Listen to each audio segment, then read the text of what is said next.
ஸ்ரீ மகா பெரியவா சச்சரிதம் 22ஆம் அத்தியாயம். சேவையும் சேவையும். ஒரு நாள் பெரியவா வேத பாடசாலை ஒன்றிற்கு சென்றார். எந்த வேத பாடசாலைக்கு சென்றாலும் அங்குள்ள சமையல் அறையை அவர் தவறாமல் பார்ப்பதுண்டு. அங்கு சமையல் செய்பவர்கள் ஆசையாக ஸ்ரத்தையாக சமையல் செய்கிறார்களா என்று கவனிப்பார். அவர் போன அன்று ஒருவர் வேர்க்க விறுவிறுக்க குழந்தைகள் சாப்பிடுவதற்காக சேவை இடியாப்பம் மாதிரி செய்து கொண்டிருந்தார். திடீர் சேவை இன்ஸ்டன்ட் வராத காலம் அது.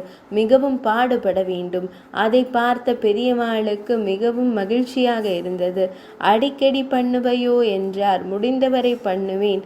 பாவம் குழந்தைகள் வீட்டை விட்டு இங்கு வேதம் படிக்க வந்திருக்கிறார்களே, வாய்க்கு ருசியாக இருக்கட்டுமே என்றுதான் பண்ணுகிறேன் என்றார் சமையல்காரர்.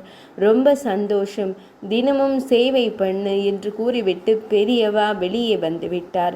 என்னடா இது, இவ்வளவு கஷ்டமான பலகாரத்தை தினம் செய்ய சொல்கிறாரே என்று அவர் தவித்தார்.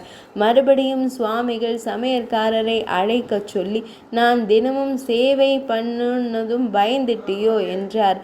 கேட்டவர் முகம் பயத்தை காட்டி கொடுத்து விட்டது. முடிஞ்ச வரைக்கும் பண்றேனே என்று வாய் பேசியது.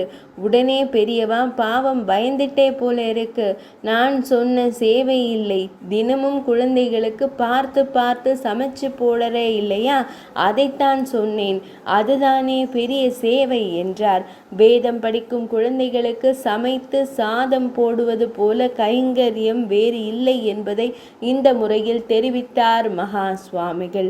22ஆம் அத்தியாயம் நிறைவடைந்தது.